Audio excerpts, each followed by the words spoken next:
눈 주의 영광을 보네. 우리 가운데 계신 주님, 그 빛난 영광 온 하늘 덮고 그 찬송 온 땅 가득해. 내 눈 주의 영광을 보네. 찬송 가운데 서신 주님, 주님의 얼굴은 온 세상 향하네. 권능의 발을 드셨네. 주의 영광 이곳에 가득해. 우린 선의 주님과 함께 찬양하며 우리는 전진하리. 모든 열방 주 올 때까지. 제12장. 욥이 대답하여 이르되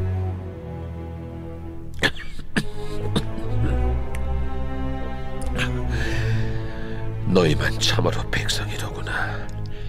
너희가 죽으면 지혜도 죽겠구나. 나도 너희같이 생각이 있어 너희만 못하지 아니하니 그 같은 일을 누가 알지 못하겠느냐. 하나님께 불러 아뢰어 들으심을 입은 내가 이웃에게 웃음거리가 되었으니 의롭고 온전한 자가 조롱거리가 되었구나.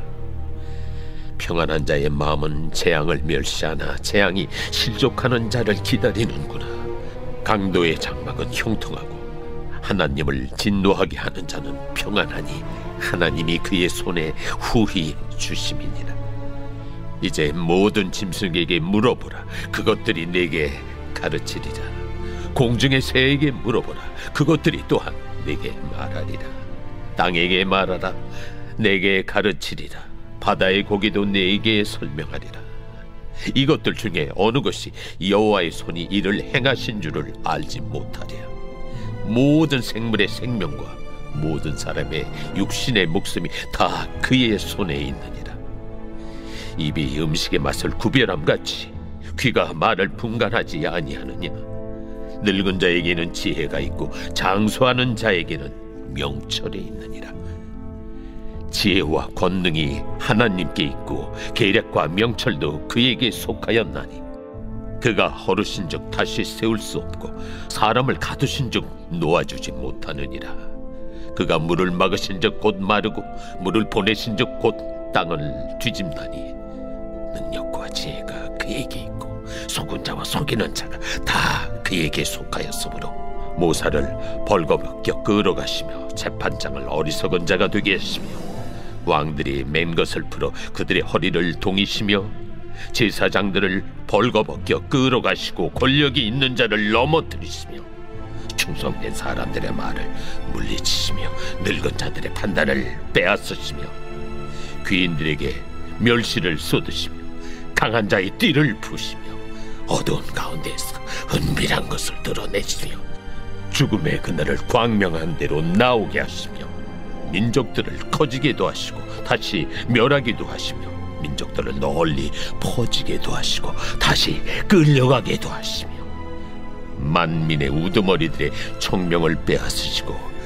그들을 길없는 거친 들에서 방황하게 하시며 빛없이 캄캄한 데를 더듬게 하시며 취한 사람같이 비틀거리게 하시느니라.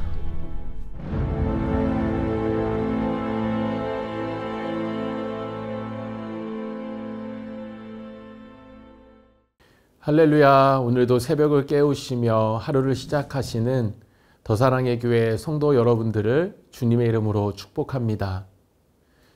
소발의 거친 말들을 조용히 듣고 있던 욥은 이제 대답하기 시작합니다. 2절에 너희만 참으로 백성이로구나 라고 하고 있는데, 여기서 이 백성은 오로지 자기들만 제대로 된 사람이라는 의미를 가지고 있습니다. 자기들만 잘났다라고 생각하는 친구들을 향한 욥의 말입니다. 너희가 죽으면 지혜도 죽겠구나 라고 하는 것은 너희가 가진 지혜만이 전부가 아니라는 반어법적인 표현입니다. 이러한 의미를 3절에서 뒷받침해 주는데, 너희만 알고 있다고 생각하는 것이 자신도 아는 것이다 라고 말하면서 너희들이 아는 지혜도 특별한 것이 아니고 다 아는 것이며 욥 자신도 지혜와 명철에 있어서는 그들보다 못한 것이 없다라고 지적하고 있는 것입니다.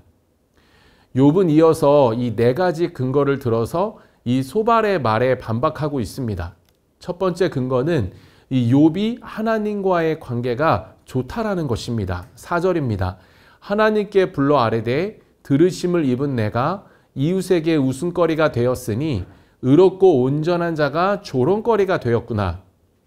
여기에서 이 하나님께 불러 아뢰어 들으심을 입은 내가, 이것은 욥이 하나님께 기도해서 응답받는 경건한 사람이라는 뜻입니다. 하나님과의 친밀함 속에 죄를 멀리하면서 살았다라는 것이고, 친구들이 이야기하는 이 보상교리에 근거한 참된 지혜와 이 본인의 삶이 전혀 현실적으로 맞지 않음을 반박하고 있는 것입니다. 재앙을 만나 고통에 시달린다는 이유 하나만으로 이 죄 때문에 그렇게 되었다고 조롱당하는 것은 맞지 않다라는 것입니다.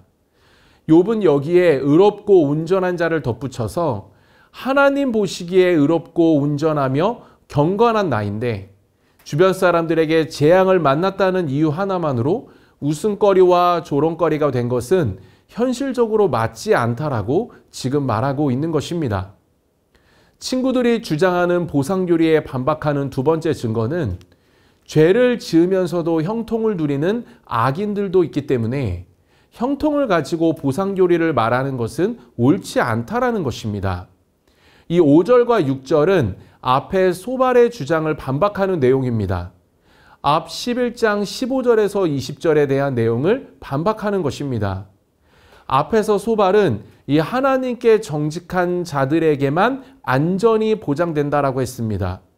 욥은 의로운 자들만이 항상 안전한 것이 아니며 도리어 악한 자들도 하나님께 아무런 방해를 받지 않으면서 안식을 누리는 경우가 많다라고, 그렇게 소발의 말에 모순이 있다라고 지금 말하고 있습니다. 여기 5절에서 이 평안한 자는 원어로 보면 안이한 자, 오만한 자를 말합니다. 이들은 재앙을 멸시하는데 이것은 재앙당한 자를 멸시하고 조롱하는 것입니다. 죄를 지으면서 살아가면서도 재앙은 자신들과 상관없다라고 생각하면서 재앙은 남의 일이라고만 하는 그러한 사람들을 가리키고 있는 것입니다. 이들은 고통 없이 편안하게 살면서 그냥 보상교리에 기초해서 재앙당한 사람은 죄 때문이라고 하면서 비웃고 또 죄를 짓는 자에게는 이러한 재앙이 예비되어져 있다라고 그렇게 조롱하면서 살아가는 사람들입니다. 본인들에게는 아무 일도 없는 것은 오히려 하나님을 자신들의 손에 넣었기 때문이라고 생각하면서 살아갑니다. 6절에 하나님이 그의 손에 후히 주심이라 라고 하는 것은 하나님이 악인에게 복을 주셨다라는 의미가 아니라 하나님을 자기들 손에 넣었다고 생각하는 그러한 자기 마음대로 조종할 수 있는 대상으로 생각하는 것을 말합니다. NIV 성경은 그들의 신을 그들의 손에 들고 다니는 자들이라고 기록하고 있습니다. 다른 번역에서도 하나님을 소나기에 넣고 주무르는 자로 그렇게 기록하고 있습니다. 하나님을 자신들이 지고 있기 때문에 현세에서 형통하다고 하면서 남의 재앙은 비웃으면서 조롱하는 것입니다. 욥은 이어서 이 강도들 또한 형통을 누렸는데 남의 재산을 강탈하고 사는 자들 또한 평안하게 사는데 이러한 부조리한 현상이 보상교리를 결정짓는 절대적 기준이 되지 못한다라고 그렇게 말합니다.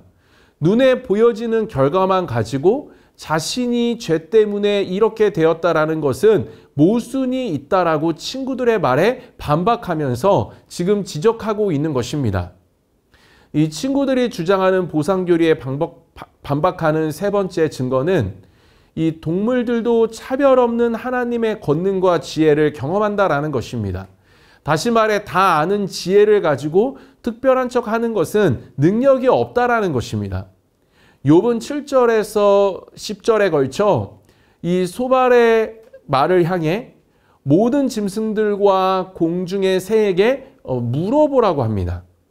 이 말은 앞에 소발이 이 11장 7절에서 12절에 그 욥을 향해 한 말에 대한 반격입니다. 소발은 이 욥을 들나귀 새끼에 비유하면서 어리석다라고 했습니다. 그러자 욥은 피조된 모든 생물들도 여호와의 신성을 밝히 아는데 그 생물들에게 가르침이나 받으라고 하면서 그러한 얄팍한 보편적인 지식을 가지고 하나님의 이름을 내세워 자신을 정죄하고 있는 것을 우회적으로 지금 비판하고 있습니다. 여기서 이 모든 짐승, 공중의 새, 땅, 바다에게 배우라고 하는 것은 이 창조물들이 만약 말을 할 수 있다면 하나님이 그들 세계 안에 어떻게 거하고 계시는지에 대해서 많은 것들을 알려줄 수 있을 것이라는 그런 의미를 담고 있습니다. 9절에서 이들은 여호와의 신성을 알고 있다라고 합니다. 말 못하는 피조물조차도 다 알고 있는 것을 왜 특별한 척하면서 말하는가에 대한 반박입니다. 그러면서 욥은 이 보상교리, 응과응보가 아니라 인간의 삶을 포함한 세상 모든 일은 하나님의 주권에 있다라고 이야기합니다. 친구들이 아직도 배워야 할 것이 많다라는 것을 표현한 것입니다. 그저 편협한 죄의 논리에 갇혀서 인과응보를 따지는 것이 아니라 하나님의 그 주권 안에서 그 원대한 계획을 깨달아야 하는 것을 말하고 있는 것입니다. 말 못하는 피조물도 아는 그러한 보편적인 지식을 내세우지 말고 모든 것이 하나님의 주권 아래 있음을 알고 말하라는 것입니다. 친구들이 주장하는 보상교리에 반박하는 네 번째는 노인들의 지혜와 명철은 제한적이며 그 뿌리 또한 하나님에게 있다라는 것입니다. 11절에서 12절, 욥은 마치 입이 음식의 맛을 구별하고 귀가 말을 분별하는 것처럼 노인은 경험이 많기 때문에 지혜가 있고 그래서 인간의 삶과 세계를 관찰하는 그런 지혜와 명철을 드러낼 수 있다라고 합니다. 그러나 이것 또한 상대적이고 제한적이라고 하면서 진정한 지혜는 오직 하나님께 있다라고 친구들에게 그렇게 말합니다. 욥의 이러한 발언은 친구들이 제 아무리 지식과 지혜를 앞세운다 해도 한계가 있다라는 것입니다. 죄라는 보상교리에 묶여 있어 이 욥의 현실적인 부분을 전혀 알아차리지 못하고 그저 자기가 아는 것만을 이야기하는 정도에 그친다라는 것을 지금 비판하고 있는 것입니다. 욥의 친구들은 이 나름 믿을 만한 데이터를 가지고 접근했겠지만 욥의 구체적인 상황에 전혀 맞지 않는 비효율적인 적용으로 실패하였습니다. 시간이 지나면 자연스럽게 음식의 맛을 구별하고 사람의 말을 분간하는 역할 자체도 기대할 수 없는 그러한 무지한 친구들의 상태라는 것을 지금 욥은 드러내고 있는 것입니다. 이렇듯 사람은 자기 자신을 드러내기를 너무나도 좋아합니다. 그래서 이 하나님의 일하심도 이 자신에게로 가져올 때가 있습니다. 심지어 정작 기도 응답을 받은 당사자는 가만히 있는데 본인이 기도해서 그렇게 됐다라고 하면서 이 하나님의 일하심까지도 자신에게 가져오기를 좋아합니다. 상대에게 무슨 문제가 생겼다라고 한다면 해결사가 되어주고 싶어 합니다. 자신 때문에 그 문제가 해결받았다라고 칭찬, 인정받고 싶은 욕구가 있기 때문입니다. 그래서 섣부른 경험을 말하고 그것만이 진정한 해결책인 것처럼 말하고 행동할 때가 있습니다. 그러나 욥은 이러한 사람들이 다가올지라도 흔들리지 않았습니다. 오늘 본문을 통해 알 수 있는 것은 욥은 하나님과의 관계성에 근거하여서 본인의 상태를 이해했다라는 것입니다. 주변의 사람들은 죄 때문이라고 공포심을 불어넣었지만 욥은 하나님과의 관계 안에서 그럴 일은 없고 다른 뜻이 있을 것이라고 해석합니다. 복음의 능력은 저와 여러분들을 하나님과의 관계로 다시 초대한 것입니다. 그 안에서 하나님을 느끼고 누리고 하는 것입니다. 원래 가까이조차 할 수 없는, 갈망조차 할 수 없는 죄인이었지만 이제는 하나님과의 관계 속에서 축복된 삶을 살 수 있는 것입니다. 그러나 우리의 삶이 조금 어려워질 때 주변에서는 또 나 스스로는 죄 때문인가 라는 그러한 말과 생각을 할 수가 있습니다. 그렇지만 우리는 이 하나님과의 관계, 그 복음이 이루어 주신 그 하나님과의 관계에 기초하여서 그 안에 거하며 공포심이 아니라 그 주권을 믿으며 그 안에 참된 평강을 누려야 합니다. 회개의 제목이 있다 하더라도 무언가 징계받기 때문에, 벌받기 때문에 두려워서 하는 것이 아니라 정말 하나님과의 관계 때문에 그 친밀함이 그리워서 회개하게 되는 것이고, 상황이 어려워져도 분명 하나님의 주권에 모든 것이 속해 있음을 알기 때문에 뜻을 두고 행하시는 그 하나님의 섭리가 그 안에서 소망 가운데 발견되는 것입니다. 이것이 복음이 주는 힘입니다. 제자들은 맹인을 보면서 예수님에게 누구의 죄로 인함이냐고 묻습니다. 그러자 예수님께서 이렇게 말씀하십니다. 요한복음 9장 3절입니다. 예수께서 대답하시되 이 사람이나 그 부모의 죄로 인한 것이 아니라 그에게서 하나님이 하시는 일을 나타내고자 하심이라. 인과응보, 보상교리가 아닌 복음은 이 모든 것을 뛰어넘어 하나님과의 관계 안에서 모든 것을 이해하고 해석하게 합니다. 우리를 자유하게 하고 평안 가운데로 인도합니다. 방종이 아니라 복음은 그 힘으로 다시 주님을 위해 살아가도록 우리를 인도합니다. 어떠한 상황 속에서도 내가 주님의 자녀임을 잊지 않고 죄 때문이 아닌 하나님과의 관계 안에서 자신의 신분을 기억하며 이 주권 안에서 하나님의 일하심을 기대하며 복음의 능력 안에서 속지 않고 승리하시는 저와 여러분 모두 되시기를 주님의 이름으로 축복드립니다.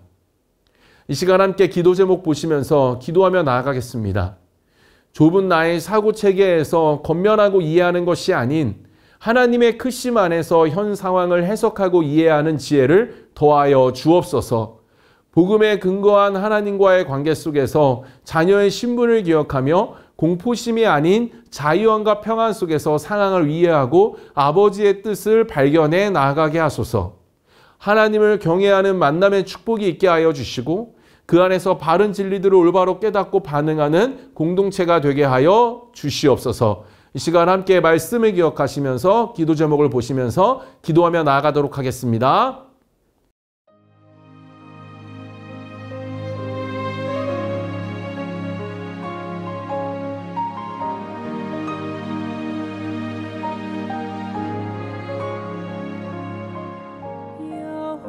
여호와는 나의 목자시